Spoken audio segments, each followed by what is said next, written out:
وقل رب زدني علما. Di mana kita jumpai dia?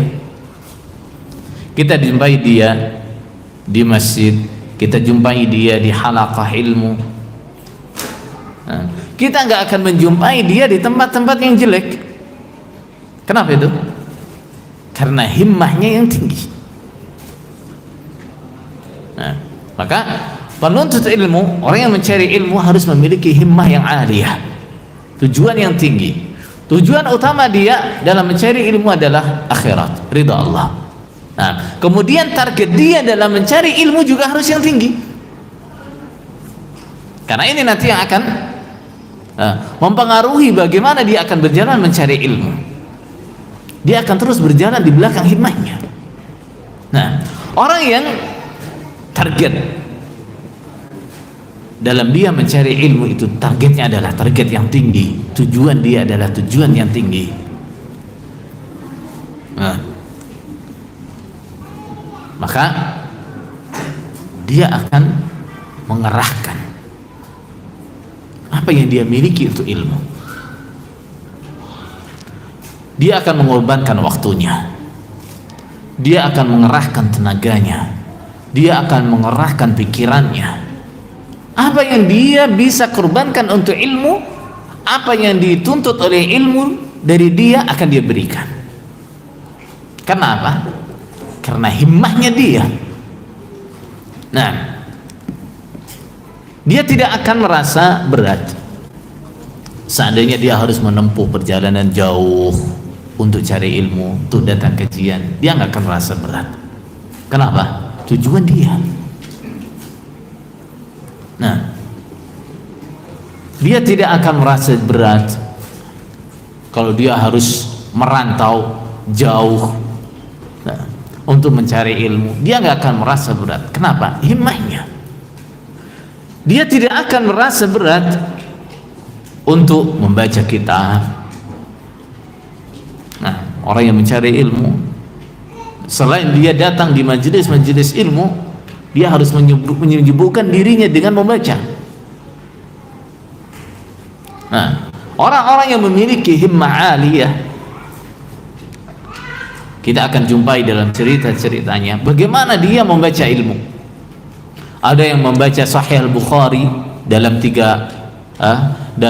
satu hari satu malam selesai. Ada yang membaca Sahih Muslim dalam beberapa majelis. Dan apalagi kitab-kitab tipis ini satu kali majelis selesai dia baca. Itu kenapa? Karena himmahnya yang tinggi. Nah, dia akan apa? Berusaha keras untuk memahami setiap masalah. Nah, dia tidak akan cepat menyerah apabila masalah yang di depannya adalah masalah yang sulit. Kadang masalah-masalah fikih atau masalah-masalah ilmu kadang sulit sekali untuk dipahami. Nah, dia nggak akan menyerah. Kenapa? Himmahnya. Nah, semakin sulit masalah itu dia pecahkan, dia semakin terobsesi. Tapi kalau himmahnya lemah,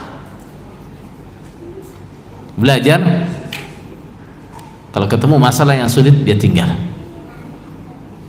Nah, banyak nanti alasannya. Nah, cuma 1-2 masalah saja nggak apa-apa, saya nggak paham. Nah, apalagi masalah yang sulit dia sepelekan. Ini nggak penting. Nah, kenapa? Kenapa nggak penting? Nah, karena dia nggak paham. Orang mencari ilmu itu sangat apa? Berat. Orang mencari ilmu itu sangat berat. Nah, kalau himmahnya lemah, nah, dia nggak akan bisa begitu. Nah, orang yang mencari ilmu dengan himmah yang aliyah,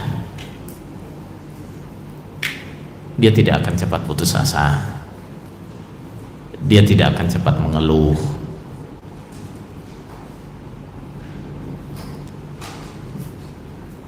Dia sadar bahwa ilmu itu tidak akan dia dapatkan dengan badan yang santai,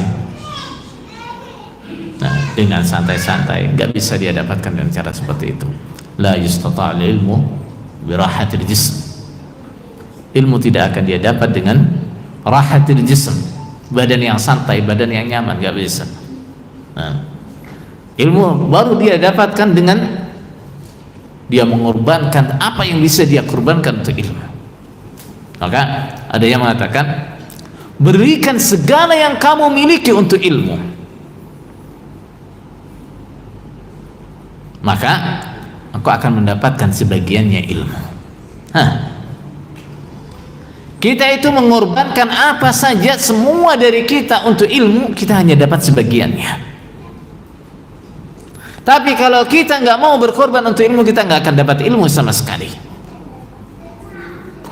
Nah, maka ini sangat penting. Seseorang memiliki tujuan yang tinggi, target yang tinggi dalam mencari ilmu.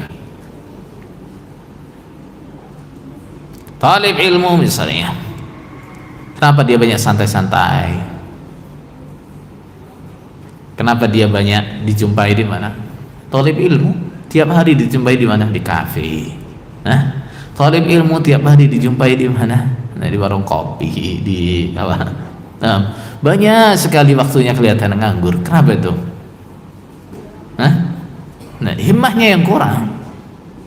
Nah, himmahnya yang kurang. Andai dia memiliki himmah yang tinggi, target yang tinggi, dia nggak sempat seperti itu.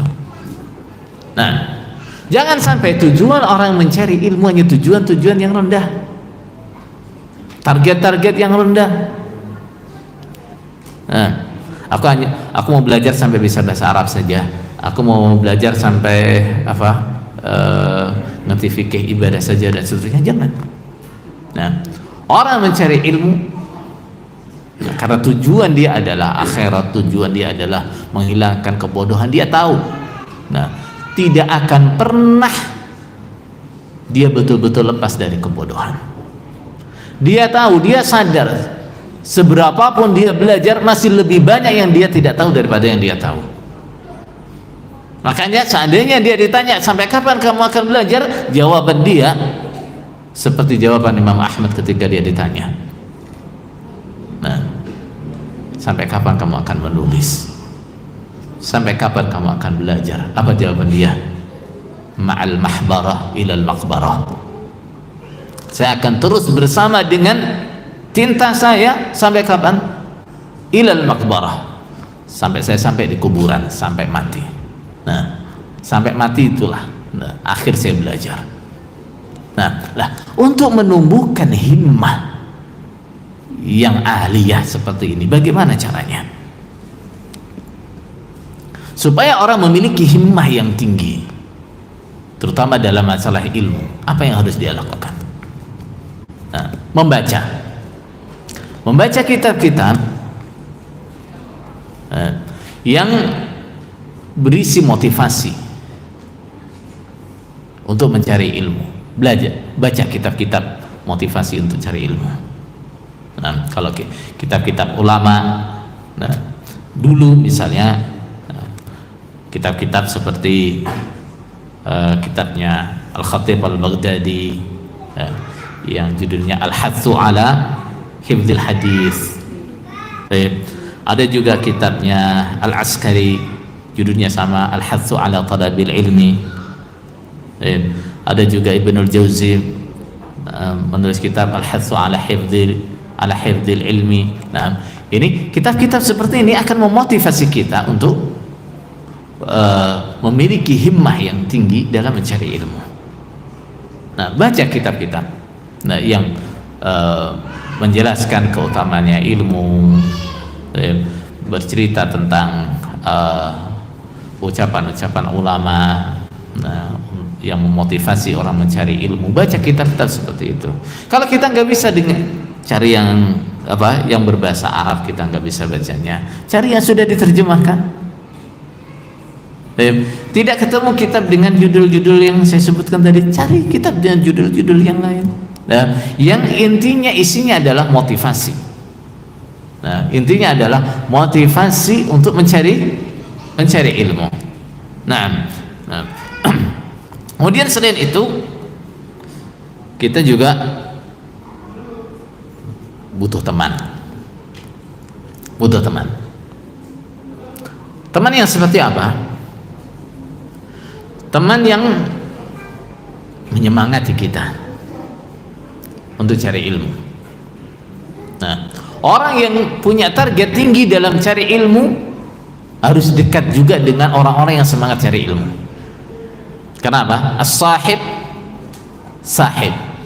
Nah, teman itu akan menarik kita kemana? Kalau teman itu semangat, dia akan menarik kita untuk menjadi orang yang semangat. Kalau dia malas, dia akan menarik kita menjadi orang yang pemalas. Nah, kita masih asik-asik baca, belajar, murajaah, karena temannya orang malas, telepon, longgar enggak? Nah, ngopi yuk. Nah, itu saja kesibukan dia.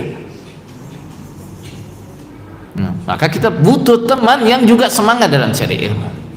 Kita butuh teman yang membantu kita dalam mencari ilmu. Nah, makanya talib ilmu selalu senang apabila dia punya teman yang lebih berprestasi daripada dia. Talib ilmu dia akan senang punya teman yang lebih pandai daripada dia. Kenapa? Itu akan membantu dia. Nah, carilah teman yang membantu kita untuk mencari ilmu. Tapi gak usah muluk-muluk. Apa muluk-muluk? Orang Surabaya bilang muluk itu apa?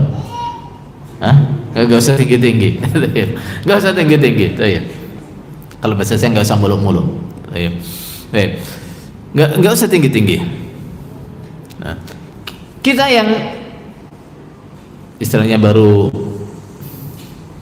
apa? Keluar dari tempurung nih. Nah, rasanya kan bingung kan, mau belajar di mana nih? Buta kan, mau belajar di mana nih?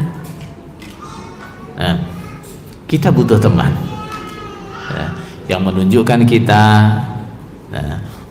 tempat-tempat kajian, ulama-ulama sunnah, ustadz sunnah, di mana kita butuh teman itu. Kita butuh teman yang mungkin dia setiap saat ada kajian mengingatkan kita, ada kajian di sana, ada kajian di sana, ada ustadz fulan dan seterusnya. Kita butuh teman yang seperti itu.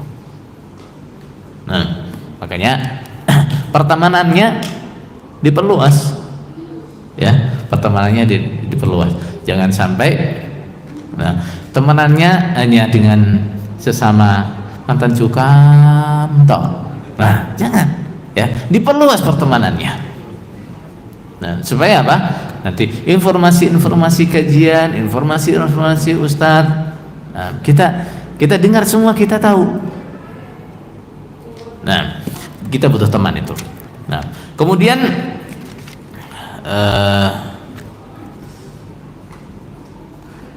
kita juga butuh untuk membaca kitab-kitab yang berkaitan dengan biografi ulama-ulama. Nah, karena kalau kita baca biografi ulama-ulama, di situ kita akan menjumpai semangat yang luar biasa, dalam mereka mencari ilmu. Coba baca, biografinya misalnya Imam Syafi'i seperti apa, baca biografinya Imam Al-Bukhari seperti apa, imam yang terkenal seperti misalnya At-Tabari, seperti apa biografinya. Ada kitab misalnya Syiarul A'lamin Nubala, itu contoh, atau yang kitab-kitab khusus yang bercerita tentang bagaimana kesemangatan ulama-ulama dulu mencari ilmu. Kita butuh baca itu. Untuk apa ini? Untuk jadi sebagai contoh buat kita, motivasi buat kita. Juga orang yang mencari ilmu itu ibaratnya dia akan masuk ke ruang, ke alam yang barangkali sebelumnya juga belum pernah dia masuki, ya kan? Nah, ibaratnya kita, nah, ini ada gedung baru nih, kita baru mau masuk, gimana nih? Nah, kita cari informasi tentang ilmu, adab-adabnya orang cari ilmu. Nah, maka di sini juga penting kita belajar atau baca kitab-kitab yang berkaitan tentang ilmu, adab-adabnya orang cari ilmu. Nah, ini penting juga untuk kita baca. Kitab yang termasuk paling bagus dalam hal ini adalah karya Ibnu Abdul Bar, Jami' Bayanil Ilmi wa Fadlihi. Nah, judulnya Jami' Bayanil Ilmi wa Fadlihi. Nah, kitabnya ada 3 jilid, agak tebal. Ya, insya Allah kitab seperti ini insya Allah sudah ada terjemahannya. Ya, kalau kita nggak ngerti bahasa Arab bisa baca terjemahnya. Nah, jadi ini penting bagi kita sehingga nanti ketika kita mulai cari ilmu, menekuni ilmu, kita nggak ngerasa asing dengan lingkungan thalib ilmu. Kita nggak ngerasa asing. Nah, kita juga nggak merasa kaku.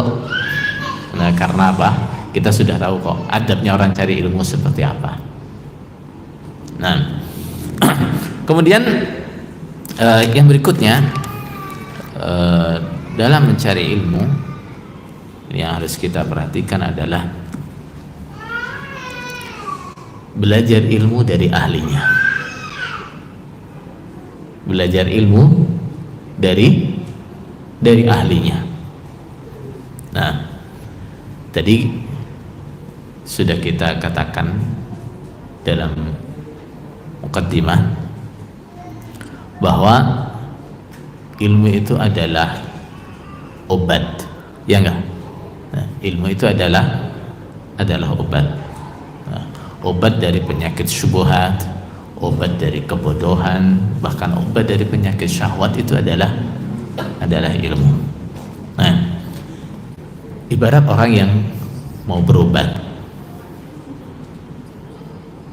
kita jangan mau ya berobat kepada orang yang bukan ahlinya.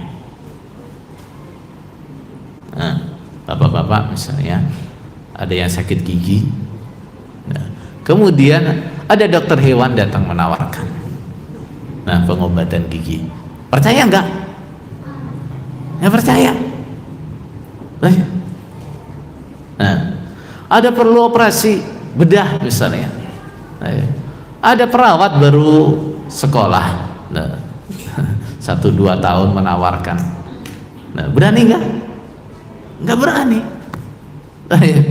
Nah, bahkan biasanya orang yang berobat itu kalau dia punya kemampuan, punya kecukupan, dia nggak terima atau nggak puas kalau nggak kepada dokter yang spesialis. Nah, dokter yang spesialis. Nah, kalau dia sakit gigi ya spesialis gigi. Kalau dia ada keluhan mungkin di badannya, misalnya dia harus ke spesialis penyakit dalam dan seterusnya. Maunya dokter yang spesialis. Nah, ilmu juga begitu. Ambil ilmu dari ahlinya. Kita nggak macam-macam ini. Kenapa? Ini ilmu yang berkaitan dengan apa? Masalah agama kita. Ini ilmu yang berkaitan dengan apa? Surga neraka kita. Nah, kita nggak mau macam-macam untuk urusan ini. Harus belajar kepada ahlinya. Nah, kita mau belajar fikih, cari ustadz yang ahli fikih. Saya mau belajar tafsir, cari ustadz yang ahli tafsir. Saya mau belajar akidah, cari ustadz yang ahli akidah. Nah, kemudian usahakan belajar kepada yang senior, ustadz-ustadz yang senior. Nah, dalam ilmu fikih, cari ahli fikih yang senior. Dalam ilmu tafsir, cari ahli tafsir yang senior. Dalam ilmu akidah, cari ahli akidah yang senior. Hanya yang perlu dipahami, ukuran senior junior di sini bukan dari umur, gitu ya. Ukuran senior dan junior ini bukan dari sisi umur. Nah, dari apa? Dari kematangan ilmunya, dari keahliannya. Kalau dia adalah orang yang betul-betul ahli dalam masalah fikih, itulah dia orang yang senior dalam masalah fikih. Orang yang betul-betul ahli dalam masalah tafsir, itulah seniornya dalam urusan tafsir. Kadang dia umurnya masih muda. Contohnya Imam Syafi'i misalnya, dia sudah diizinkan untuk berfatwa oleh gurunya dalam usia berapa? 15 tahun. Namanya senior. Senioritas dalam ilmu ukurannya adalah apa? Keahlian, bukan umurnya. Bukan umurnya. Ada orang yang umurnya sudah sangat senior, tapi ilmunya masih junior. Ilmunya masih junior. Kalau ada, cari yang begitu. Yang apa? Ahlinya di bidangnya, takhususnya. Belajar fikih kepada orang yang dia ahli fikih. Belajar hadis kepada yang ahli hadis. Belajar tafsir kepada yang ahli tafsir, dan seterusnya. Kalau nggak ada bagaimana? Cari orang yang ahli ilmu, ustadz yang senior, yang juga ngerti fikih. Misalnya saya mau belajar fikih, dia juga ngerti ilmu fikih, dia juga ngerti misalnya ilmu tafsir dan seterusnya, walaupun itu bukan takhusus dia, bukan spesialis dia. Nah, tapi dia juga mumpuni dalam masalah itu. Tapi akan lebih baik kalau apa? Dia itu memang takhususnya di situ. Nah, kemudian tentunya karena kalau zaman sekarang gitu ya, ustadz itu kan banyak itu. Nah, ustadz itu banyak. Nah, ini ustadz-ustadz yang senior seperti yang kita maksud itu juga tidak selalu ada di tempat kita gitu ya. Ya mungkin juga ada sih tapi jauh, ada sih tapi mungkin dia bisa datang ke tempat kita, itu mungkin juga sangat jarang-jarang. Misalnya gimana? Ustadz-ustadz yang istilahnya junior, nah itu juga bisa kita jadikan alternatif ketika yang senior tidak ada. Nah, tapi jangan sampai misalnya kita belajar ilmu nih ya, nah, ini ada ustadz senior di tempat kita tinggalkan untuk kemana? Nah, belajar kepada yang junior. Jangan ya, karena bagaimanapun kalau dia sudah senior dalam masalah ini, dia akan lebih menguasai daripada yang junior gitu. Jadi belajar ilmu kepada orang-orang yang memang sudah ahlinya. Nah kadang-kadang nih, ini termasuk sisa pemikiran kita dari tempat yang lama itu apa tuh? Dianggapnya untuk apa? Mencetak seorang ustadz atau mubaligh ya. Nah, itu sesimpel yang biasanya. Gimana? Biasanya gimana? Kirimkan orang untuk belajar 1-2 tahun, dah jadi sana pergi jadi ustadz. Nah, ini kadang-kadang mindset seperti ini juga masih masih ada nih pemikiran seperti ini juga masih ada. Saya dulu mau balik loh gitu ya. Oh ya, kemudian saya minta diajari 1-2 kitab saja, nanti saya sampaikan di tempat saya misalnya. Tidak semudah itu, tidak semudah itu. Nah, tidak semudah itu. Jadi makanya kita setelah hijrah seperti ini, kita juga harus memperbanyak informasi-informasi tentang Ustaz. Jangan sampai terus nanti pola kajinya, cara ngajinya masih sama seperti dulu, ngumpul-ngumpul dengan sesama mantan terus salah satu ngajar. Nah, jangan seperti itu ya. Belajar kepada yang ahli, belajar kepada sama yang ahli. Nah, apalagi kalau yang tempatnya di kota-kota, umumnya di situ nggak banyak ustadz-ustadz di situ. Nah, kalau misalnya nggak ada gimana ya? Kalau misalnya nggak ada, alhamdulillah kalau zaman sekarang ini orang belajar itu sangat dimudahkan kok. Ya, sangat dimudahkan. Misalnya saya tuh pengen ngaji suasana seperti majelis ilmu seperti ini, gimana caranya, tapi di tempat kita juga nggak ada ustadz. Ya kita cari-cari jadwal kajian ustadz, yang kajiannya live misalnya, kita ngumpul, kita saksikan bareng, ngaji bareng lewat online juga nggak apa-apa, nggak apa-apa. Itu lebih baik daripada terus kemudian kita kumpul-kumpul ngajian, salah satu dari kita yang yang biasanya jadi mubalek suruh ngajar. Nah, enggak, itu sangat riskan sekali, ya. Nah, kemudian juga yang perlu diwaspadai adalah jangan mengambil ilmu dari sahafiyin. Siapa sahafiyin? Nah, siapa sahafiyin? Orang-orang yang belajarnya hanya dari buku. Nah, apalagi gogliyin, gogliyin. Siapa gogliyin? Nah, orang-orang yang cari ilmunya hanya dari Google. Ya. Nah, jangan mengambil ilmu dari situ. Kenapa?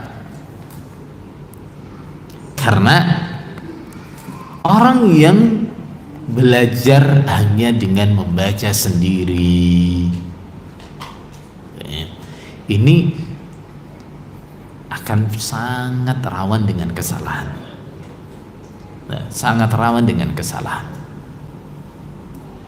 Nah, kita memang dianjurkan untuk banyak membaca dalam mencari ilmu itu, tapi tidak kemudian menjadikan membaca ini sebagai satu-satunya cara dalam mencari ilmu, tidak menjadikan membaca ini sebagai gantinya berguru, enggak. Nah, jadi belajarlah kepada orang-orang yang mengambil ilmu juga dari guru, bukan dari mushaf, bukan dari kitab, bukan dari Google, bukan. Nah, yang seperti ini akan banyak kesalahannya biasanya. Nah, dan di kalangan ulama juga banyak cerita-cerita seperti ini. Orang-orang yang hanya belajar dari membaca, tidak mau berguru. Nah, banyak kesalahan fatal. Nah, dalam mengartikan hadis, banyak yang salah paham. Nah, ada hadis, al-habbatus sauda syifa'un min kulli da'. Karena dia baca sendiri, dia bacanya salah. Dia baca gimana? Al-hayyatus sauda syifa'un min kulli da'. Apa hayyatus sauda? Ular hitam. Nah, ular hitam itu obat segala sesuatu. Padahal hadisnya gimana? Al-habbatus sauda shifaa'un min kulli da. Habba sauda. Habba sauda itu bahasa kita jintan hitam. Itu adalah obat segala penyakit. Nah, bacanya keliru. Ular hitam itu obat segala penyakit. Nah, ada yang salah membaca hadis gimana? Idza matal insan inqata'a anhu amaluhu illa min thalathati asya. Ketika seseorang telah mati maka semua amalnya putus kecuali dari 3 perkara. Apa yang pertama? Nah, min sadaqatin jariyah, dari sadaqah jariyah. Baik, dia baca min sadaqati jariyatin. Baik. Yang asalnya sedekah jariyah itu artinya adalah wakaf-wakaf, infak-infak untuk mewujudkan fasilitas ibadah misalnya. Nah, dia baca sedekatu jariyatin, mensedekahkan gadis. Akhirnya gimana? Ayo sedekahkan anak-anaknya kepada ustadznya. Kenapa tuh? Karena dia mengambil ilmu bukan dari guru, dia mengambil ilmu hanya dari buku. Nah, ilmu itu adalah ilmu dan tarbiyah. Ilmu itu selain pengetahuan juga pendidikan. Pengetahuannya mungkin bisa kita dapat dari baca kitab, tapi tarbiyahnya, pendidikannya, nah apalagi pendidikan yang berkaitan dengan ilmu itu tidak akan kita dapat kecuali dari mana? Dari guru. Nah, ilmu yang kita ambil dari guru itu akan mengumpulkan antara ilmu dan tarbiyah. Maka ketika akan belajar, cari-cari informasi. Oh, si fulan tuh biasanya dia ada kajian fikih. Cari informasi, dia belajar dari siapa? Nah, dia berguru di mana? Oh, dia pintar bahasa Arab, makanya dia baca-baca sendiri. Nah, kemudian dia fasih berbicara dengan fikih. Nah, bahaya tuh, bahaya. Nah, itu bahaya. Jadi belajarlah kepada orang yang memang mengambil ilmu dari gurunya, bukan orang-orang yang mengambil ilmu hanya dari buku, apalagi dari Google. Jangan. Baik, kita sudah dapat guru yang seperti kita maksudkan. Bagaimana kita belajar pada dia? Nah, atau bagaimana adab kita kepada dia? Ketika kita sudah mendapatkan guru yang dimaksud, ya, tentunya mungkin dengan bantuan teman atau informasi dari teman-teman, nah, menunjukkan ke kita misalnya, oh Ustadz Fulan itu bagus misalnya. Nah, bagaimana supaya kita nanti bisa maksimal ketika belajar kepada dia? Nah, yang pertama, ketika kita datang, usahakan kita ada komunikasi dengan guru yang dimaksud. Cerita tentang latar belakang kita. Ceritakan misalnya, oh saya ini dulu dari baru saja hijrah dari kelompok yang seperti ini.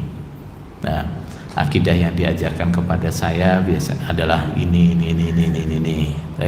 Ceritakan kepada dia. Supaya apa? Nah, supaya dia tahu problem yang kita hadapi.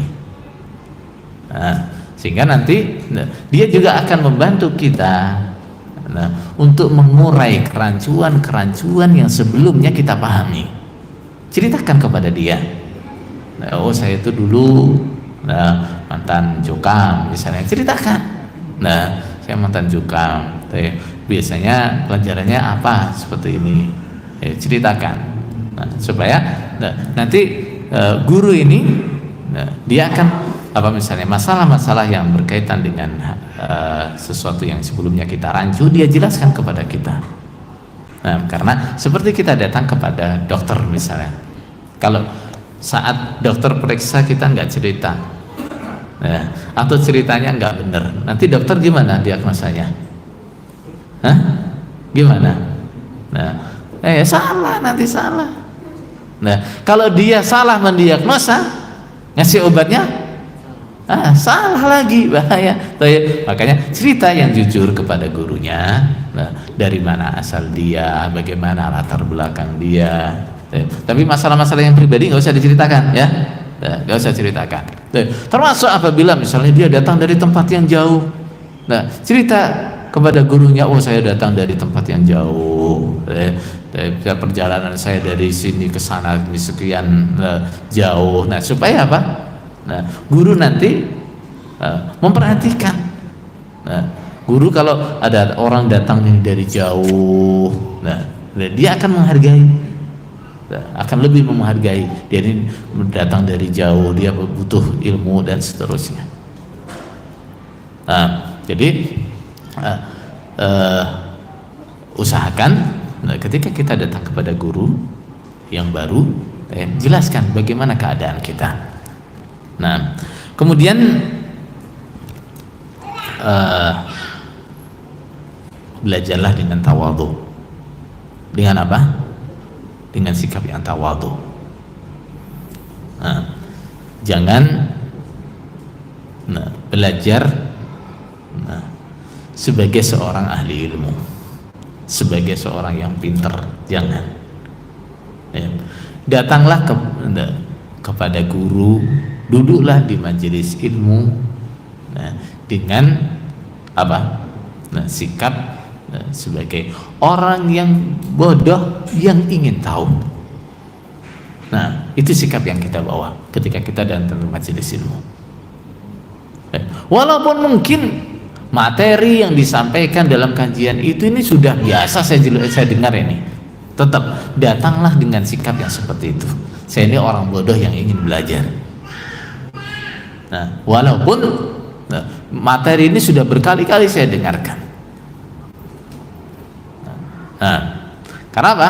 Ketika orang datang di majelis ilmu, kemudian dengan sikap yang menunjukkan bahwa oh saya itu sudah pula balik ngaji yang seperti ini, saya sudah sangat paham dengan masalah seperti ini, pasti dia akan menyepelekan, ya kan? Nah, ketika dia menyepelekan, disinilah akan muncul potensi terlewatnya faedah yang seharusnya dia dapatkan. Saat dia nggak perhatikan, ternyata ustadznya mengucapkan faedah yang sebenarnya dia belum tahu, ya kan? Nah, lebih-lebih bahwa tawadhu itu adalah sikap yang sangat mulia yang diperintahkan oleh syariat. Nah, Rasulullah sallallahu alaihi wasallam bersabda, "Wa ma tawadha'a ahadun lillah illa rafa'ah." Tidaklah seseorang tawadhu dengan karena Allah kecuali Allah mengangkatnya. Sebaliknya, kesombongan akan menjadi penghalang seseorang dari ilmu. Nah, ada yang mengatakan mimani la yata'allaman. Ada dua huruf mim yang tidak akan bisa belajar. Siapa? Mustakbir. Yang satu adalah orang yang sombong. Orang kalau sombong nggak akan dapat ilmu. Seperti dikatakan, al ilmu harbun lil fatal muta'ali kasairi harbun li makanin ali. Nah, ilmu itu adalah musuh pemuda-pemuda yang sombong, sebagaimana banjir itu adalah musuh bagi tempat-tempat yang tinggi. Yang pertama adalah orang yang sombong, yang kedua adalah orang yang malu. Nah, orang cari ilmu nggak boleh malu. Kalau dia nggak paham, dia harus tanya. Nah, karena pengajar, ustadz, ketika dia menyampaikan, dia nggak akan tahu apakah peserta kajian ini sudah paham atau belum. Dia nggak akan tahu. Dia tahu kalau ada yang belum paham, kapan? Nah, ketika ada yang tanya. Kalau nggak ada yang tanya, dia pikir semua udah paham, padahal kita belum paham. Nah, cari ilmu, hindari dua sifat itu, sombong dan malu. Hindari sifat itu. Belajarlah dengan tawadhu. Nah, kemudian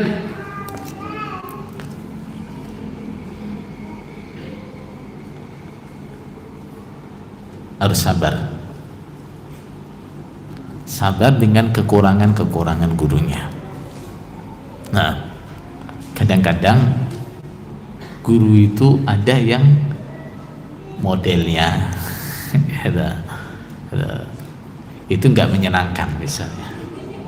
Nah, misalnya kasar, misalnya kalau ditanya itu gampang emosi gitu misalnya. Ada kan model yang kayak gitu? Setiap ada orang yang tanya itu malah dibentak, emosi. Ya kalau adanya guru itu ya harus sabar gitu ya, harus sabar. Kenapa? Kalau nggak sabar kita nggak jadi cari ilmu. Nah, dulu diceritakan ada seorang syekh itu yang istilahnya sangat galak gitu. Nah, kalau lihat apa dari muridnya yang nggak bener itu udah langsung dimarahi. Dimarahi habis-habisan. Nah, suatu saat ada muridnya yang dimarahi di depan teman-temannya. Terus teman yang di sampingnya ngomong, kalau aku yang dimarahi kayak gitu aku nggak mau belajar di sini, katanya. Dia dengar, gurunya dengar. Apa dia bilang? Kalau dia ikut omonganmu dia akan jadi orang goblok kayak kamu. Seandainya kita ketemu guru yang perangainya seperti itu, ya sabar. Nah, kemudian juga ada yang perlu diperhatikan dalam mencari ilmu adalah adab ketika bertanya. Dalam bertanya hindari ini namanya ilhah. Ilhah itu apa? Memaksa, belubut kalau istilahnya orang Jawa. Terkadang kita itu mengajukan pertanyaan yang guru itu memang dia nggak berkenan menjawab pertanyaan itu, ya mungkin karena mungkin pertanyaan bukan pada tempatnya atau itu belum ingin dia bahas misalnya. Nah, kalau kita melihat dia sepertinya belum berkenan untuk menjawab, jangan dipaksa, jangan dipaksa. Itu adab dalam bertanya. Begitu juga ketika kita melihat, wah guru ini kelihatannya sudah capek sekali atau dia pengen waktunya istirahat, jangan terus wah ini kesempatan ini ngambil faidah misalnya. Nah, itu adab dalam berguru seperti itu. Baik, ini sebagian adab-adab yang harus kita perhatikan dalam berguru seperti itu. Nah, kemudian masalah apa yang harus kita pelajari ini? Nah, yang harus kita pelajari apa? Nah, orang mencari ilmu ini harus paham bahwa ilmu itu ibarat lautan yang nggak ada tepinya. Seandainya kita diberi umur 1000 tahun untuk cari ilmu itu nggak akan cukup. Nah, nggak akan cukup. Nah, terus gimana? Carilah ilmu dari al-aham fal-aham. Cari ilmu dari yang paling penting dulu, yang paling kita butuhkan. Nah, cari yang paling kita butuhkan dulu. Apa yang paling kita butuhkan? Ilmu untuk meluruskan akidah kita, ilmu untuk membenarkan ibadah kita. Ini yang paling kita butuhkan pertama. Nah, bahkan semua ilmu-ilmu, semua bidang ilmu yang akan kita pelajari dalam Islam, muaranya adalah ini. Supaya apa? Orang memiliki akidah yang benar dan bisa beribadah dengan benar. Ini tujuan orang cari ilmu, utamanya kita ini. Nah, tujuannya adalah itu, membenarkan akidah, membenarkan ibadah. Belajar ini dulu. Belajar akidah yang benar, belajar ibadah yang benar. Ilmu-ilmu yang lain itu penting, itu juga manfaat, tapi itu nanti dulu. Nah, saya itu sangat senang dengan pelajaran balaghah. Iya, nggak apa-apa. Nah, tapi kapan itu? Itu nanti dulu. Belajar akidah yang benar dulu, belajar ibadah yang benar dulu. Karena ini yang utama. Kemudian coba dipahami bahwa ilmu itu tidak bisa kita ibaratnya orang masuk ke kebun atau pekarangan dengan lompat pagernya, nggak bisa. Nah, ilmu itu harus dimasuki dari pintunya. Harus dimasuki dari mana? Dari pintunya. Nah, ilmu itu harus dimasuki dari pintunya. Nah, atau ibarat kita dari bawah, saya mau naik ke atas ke masjid ini, harus lewat apanya? Harus lewat tangganya. Lewat tangganya gimana? Kita bisa langsung lompat atau kita tapaki satu-satu? Nah, kita tapaki satu-satu. Nah, mencari ilmu juga begitu. Kita harus sabar dengan tahapan-tahapan yang harus kita lalui. Nah, jangan sampai istilahnya mukabaratul ilmi, menyombongi ilmu. Saya nggak mau belajar yang kayak gitu, sekalian aja yang paling tinggi levelnya. Nggak bisa, nggak bisa begitu. Cari ilmu harus dengan tahapan-tahapan. Misalnya belajar fikih. Nah, belajar dari kitab yang paling sederhana. Belajar akidah juga begitu, dari masalah yang paling sederhana. Nah, terus kemudian naik level dan seterusnya begitu. Nah misalnya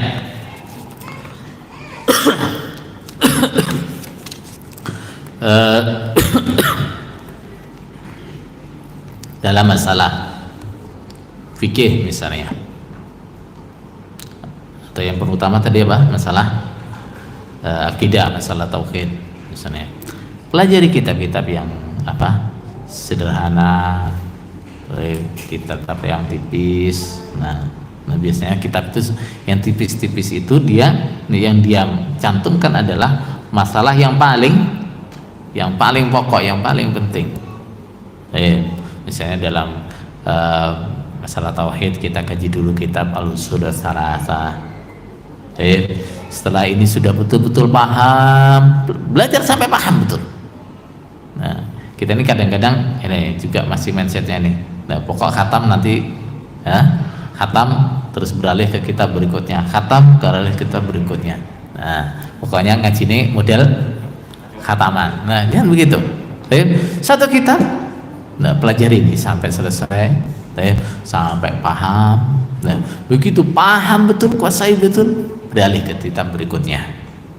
Ada kitab namanya Kitabut Tauhid misalnya. Kitabut Tauhid karya siapa? Syekh Muhammad bin Abdul Wahab. Nah, ini sudah paham betul. Nah, baru beralih ke kitab berikutnya. Misalnya dalam Tauhid Asma wa Sifat misalnya, kaji kitab Aqidah Wasithiyah misalnya, atau kitab At-Tahawiyah misalnya. Nah, itu caranya begitu. Nah, dengan bertahap. Jangan maunya langsung yang paling tinggi. Nah, pusing kita, kita kan pusing. Itu juga dengan fikih. Fikih juga begitu. Belajar dari kitab yang paling ringkas, yang paling mudah. Kalau ringkas paling mudah. Misalnya kalau dalam mazhab Syafi'i, karena di Indonesia ini paling banyak mazhabnya Syafi'i misalnya. Kitab yang paling mudah, yang paling sederhana, misalnya kitab Al-Ghayah wa Taqrib atau Matan Abi Syuja. Atau kitab Al-Minhaj karyanya Imam An-Nawawi, atau kitab Al-Wajiz juga An-Nawawi atau misalnya kitab Al-Muhadzab karyanya Asy-Syirazi. Tapi pelajari yang paling sederhana dulu. Nah, paling sederhana dulu. Kalau dalam mazhab Hambali yang di Indonesia juga mulai banyak dikajikan kitab-kitab mazhab Hambali. Nah, misalnya yang paling dasar misalnya Umdatul Fiqih atau Zadul Mustaqni atau Dalilul Talib. Kemudian tingkatan berikutnya setelah itu adalah apa? Misalnya kitab Al-Iqna misalnya, terus berikutnya misalnya Al-Mughni. Nah, jadi harus ada lewat tahapan-tahapan seperti itu. Kalau kita misalnya belajar fikih, saya nggak puas kalau belajar fikih yang ringkas begitu pokoknya. Nah, saya maunya itu setiap masalah langsung bahas tuntas sampai habis. Nah, ini nanti penyakitnya apa? Satu, kita akan pusing nih. Nah, karena kita baru belajar, kemudian belajar dengan cara seperti itu. Nah, kita pusing, nggak paham, sulit untuk paham. Nah, yang kedua, nah ini akibatnya nanti adalah, nah, kita belajar nggak pernah selesai nanti. Nah, akhirnya nanti belajar baru misalnya belajar fikih belum selesai kitab Thaharah sudah habis waktu 1 tahun lebih. Nah, akhirnya bosan, nggak jadi belajar, nggak jadi diteruskan. Nah, maka lebih afdal kita belajar kitab yang simpel, yang sederhana, kita pelajari berkali-kali sampai kita paham. Nah, itu lebih baik, lebih baik. Nah, kemudian juga ketika belajar satu kitab, nah, dalam bidang ilmu yang sama, jangan buru-buru pindah ke kitab yang lain sebelum apa? Kitab ini betul-betul kita pahami. Ya, kita membaca 10 kitab yang berbeda dalam di satu disiplin ilmu, ya. Ini lebih baik kita baca satu kitab, ya, satu kitab kita ulang-ulang 10 kali, gitu ya. Jadi kita baca satu kitab kita ulang 10 kali, 20 kali, ini lebih bermanfaat daripada kita baca 10 kitab satu kali, ya, lebih bermanfaat yang satu kali ini kita baca berulang-ulang.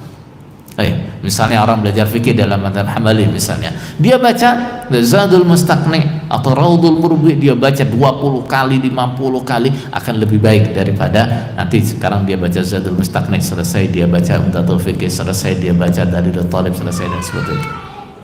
Nah, ini cara orang belajar harus seperti itu. Jadi dia harus sabar dengan apa? Dengan tahapan-tahapannya.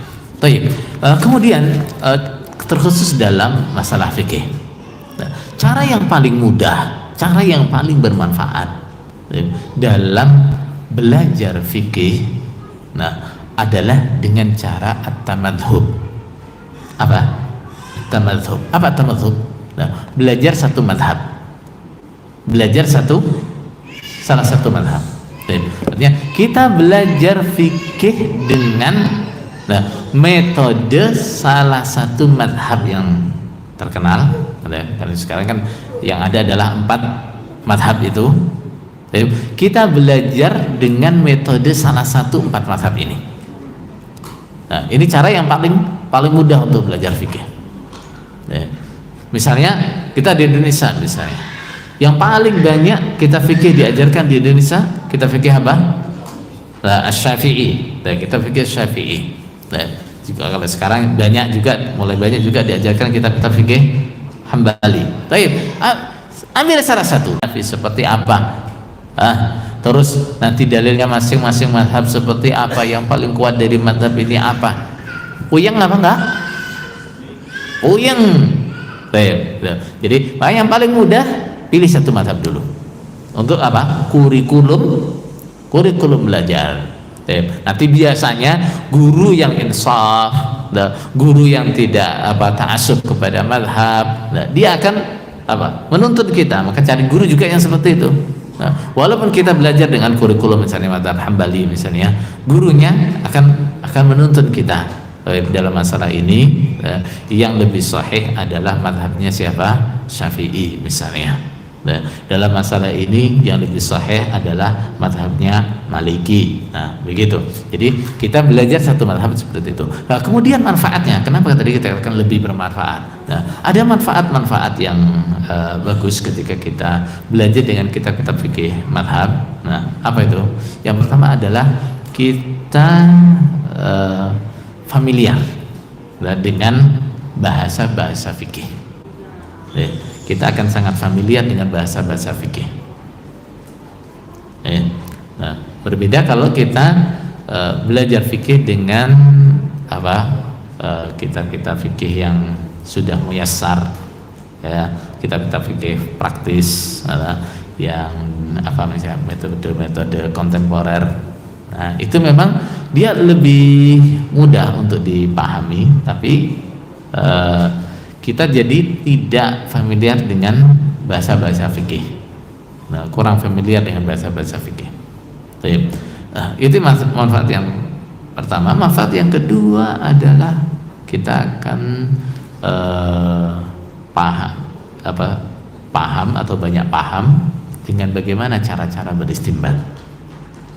Nah, maka ini cara yang paling mudah dalam belajar fikih. Adapun orang yang misalnya belajar, saya belajar hanya untuk diri sendiri, misalnya nggak ada program untuk belajar sampai jadi ustadz, untuk belajar sampai jadi ulama, misalnya dia yang ada atau yang mudah belajar dengan kitab-kitab fikih kontemporer, kitab-kitab fikih yang praktis juga bermanfaat. Kemudian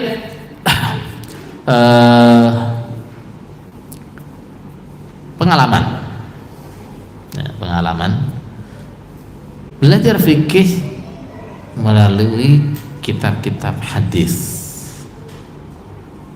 untuk pemula itu sangat sulit, ya, itu sangat sulit. Dan kenapa? Nah, kalau kita belajar fikih melalui kitab-kitab hadis, nah, kita tahu setiap hadis yang kita kaji ini berkaitan dengan banyak masalah yang berbeda-beda bab, ya, bahkan berbeda. Misalnya ini hadis yang ditempatkan dalam Kitabut Thaharah, ini juga ada kaitannya dengan Kitabul Buyu, ada kaitannya dengan Kitabus Shalah dan seterusnya. Nah, sehingga ini untuk memahaminya, untuk mengumpulkan masalah-masalah fikihnya kita sangat sulit sekali. Maka yang paling mudah adalah belajar fikih dengan dengan kitab-kitab mazhab, itu yang paling mudah. Seperti pengalaman kita, yang niatnya gak usah mazhab-mazhaban, sing penting Quran hadis, akhirnya gimana? Akhirnya bingung, malah muncul mazhab baru yang lebih aneh, yang aneh. Itu akibatnya. Maka cara paling praktis, paling memudahkan buat kita adalah belajar melalui kitab-kitab mazhab. Mazhab apa? Yang paling banyak diajarkan di situ mazhab apa? Gitu ya. Nah, kalau yang paling banyak diajarkan di sini adalah mazhab Syafi'i, kita misalnya belajar mazhab Syafi'i. Kenapa? Nah, karena di sini paling banyak diajarkan mazhab Syafi'i. Nah, maka kita nanti akan banyak pilihan guru. Nah, akan lebih banyak pilihan gurunya. Kalau kita di Indonesia misalnya, saya mau belajarnya mazhab Hanafi saja atau Maliki saja, mungkin kita nggak ketemu gurunya malahan.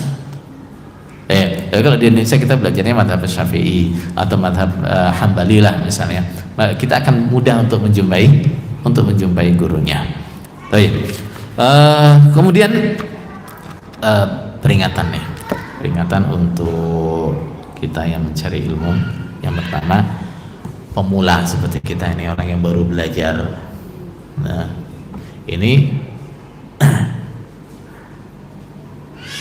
kita ini kalau namanya pemula begini bisanya hanya hanya taklid, ya enggak? Nah, bisanya taklid. Nah, walaupun misalnya kita bilang nggak boleh taklid, tetap saja pemula kayak kita itu jadinya taklid. Saya berdasarkan dalil kok, ini loh dalilnya. Iya, tapi penjelasan dalilnya kita taklid Nah, kita tahu dalil tapi penjelasannya juga tetap tetap mengikuti penjelasannya ulama. Itu namanya apa? Namanya apa itu? Ya tetap itu namanya taklid. Oh iya. Nah, jadi orang-orang awam, pemula seperti kita ini bisanya taklid. Nah, maka di sini kita butuh ulama atau alim yang rabbani. Ya, alim yang rabbani.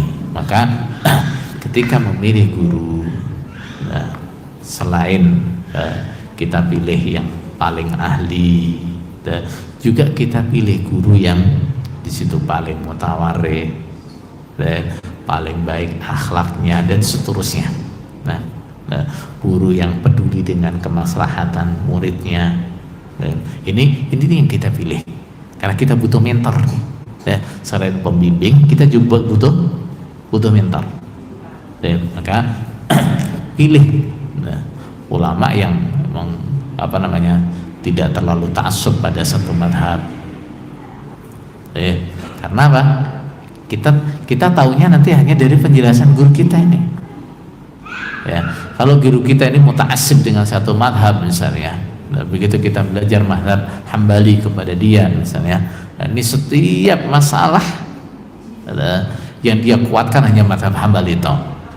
Nah, padahal kenyataannya misalnya dalam masalah itu yang mazhabnya Hambali itu lemah, yang lebih kuat adalah mazhab yang lain. Maka kita butuh pembimbing atau guru yang seperti itu. Baik. Kemudian juga dalam mencari ilmu, pentingkan belajar, utamakan belajar masalah-masalah yang jelas, masalah-masalah yang berkaitan dengan amalan kita sehari-hari. Pentingkan ini, ya, bagaimana tata cara berwudu yang benar, bagaimana tata cara sholat yang benar, bagaimana tata cara mandi jinabat dan seterusnya. Ini adalah masalah-masalah yang kita butuhkan sehari-hari. Hindari menghabiskan waktu untuk masalah-masalah yang hanya jadi bahan debat, kurang manfaat buat kita. Jadi banyak kita jumpai talib ilmu, ya, dia sebenarnya ya dalam masalah fikih yang belum begitu paham, fikih ibadah saja belum begitu paham, tata cara sholat yang benar saja belum paham. Tapi di mana-mana yang dibicarakan masalah udzur bil jahl misalnya, itu terus yang dibahas. Apa lagi? Di mana-mana yang dibahas masalah masalah imamah, masalah gimana hukumnya presiden kita itu. Masalah yang terpenting buat kita untuk amalan kita sehari-hari, itu yang paling kita utamakan untuk dipelajari.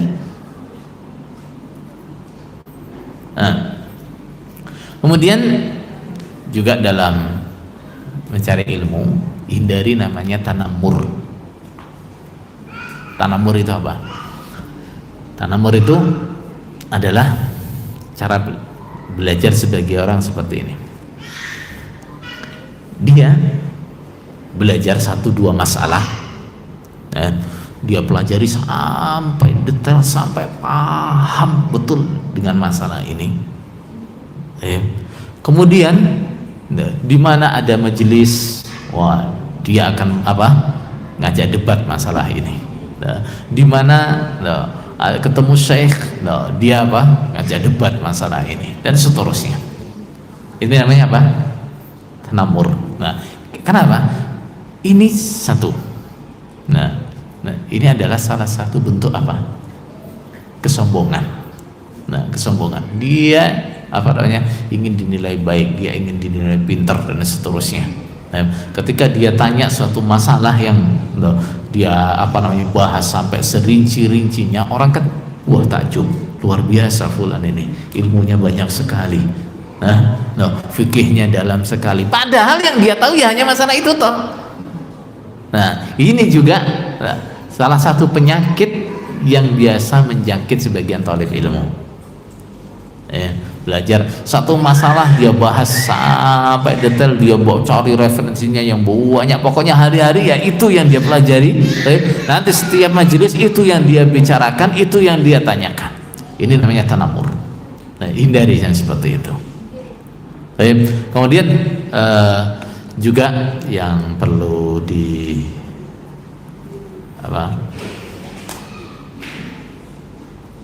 waspadai oleh talib ilmu, terutama zaman sekarang ini, adalah sifat-sifatnya ruwaibidah. Sifat-sifatnya ruwaibidah. Nah, ruwaibidah itu seperti apa sih? Di dalam hadis disebut ruwaibidah. Ruwaibidah itu adalah al-haqir, jelasannya ulama. Dia adalah orang yang hakir, orang kecil. Maksudnya kecil di sini apa? Nah, bukan ulama, bukan ahli ilmu, talib, gitulah. Berbicara fi umuril ammah. Dia berbicara berkaitan dengan perkaranya orang umum, orang banyak.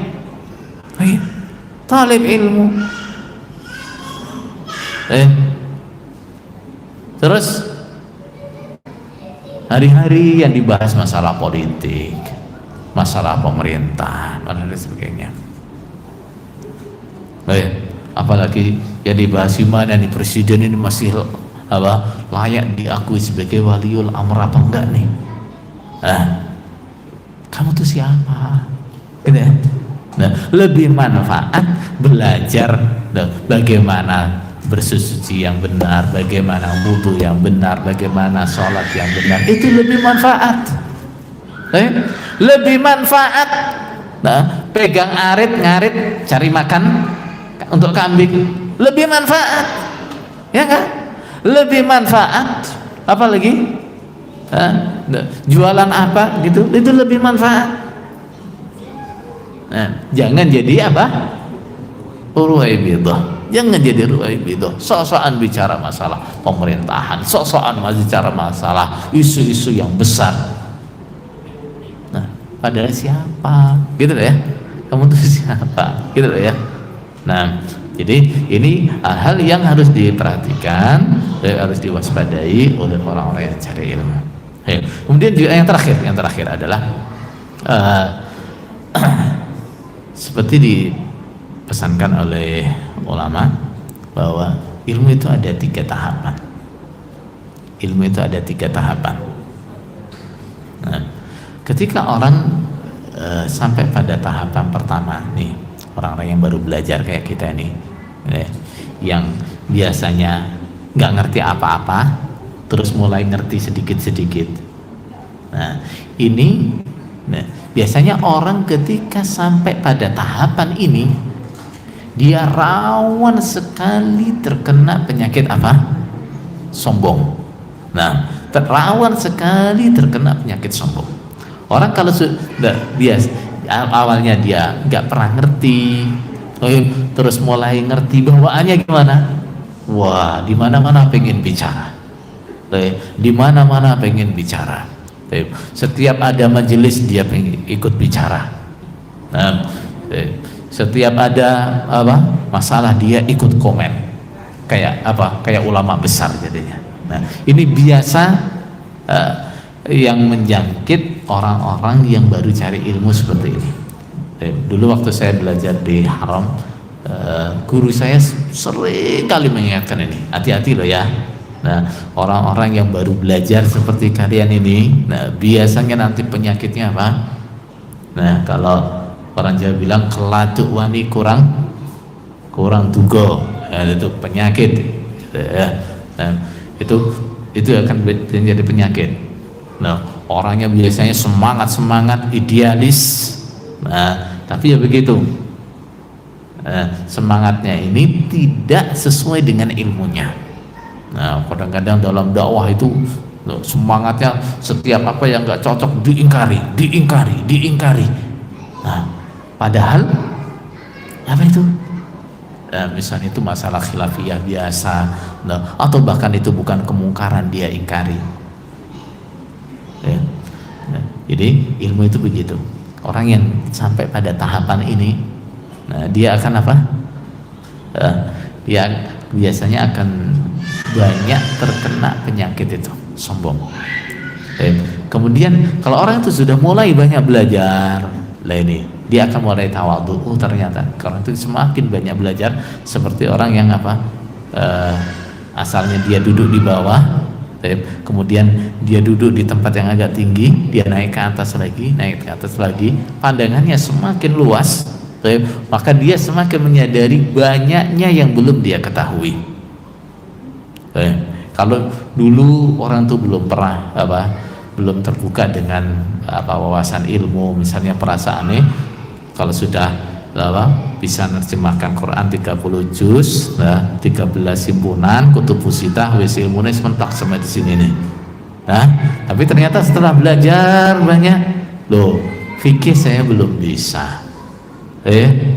Apalagi akidah saya belum pernah belajar, ini juga belum, ini juga belum, ini juga belum. Ternyata semakin kita belajar semakin kelihatan bodohnya kita.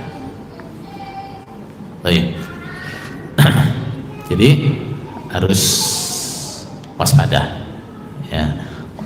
Talib ilmu atau orang yang mencari ilmu harus membiasakan memiliki hati yang tawadhu, hati yang tawadhu. Walaupun kita sudah belajar bertahun-tahun, dan jangan sekali-kali kemudian merasa wah saya pinter. Nah, terus dikit-dikit kalau bicara sama orang dasar jahil. Nah, banyak kan? Nah, yang dikit-dikit kalau dialog atau debat, dikit-dikit keluar kata-kata jahil untuk teman untuk lawan debatnya.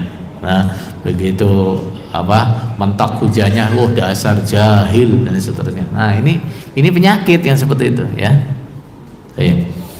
Insyaallah kajian kita cukupkan sampai di sini.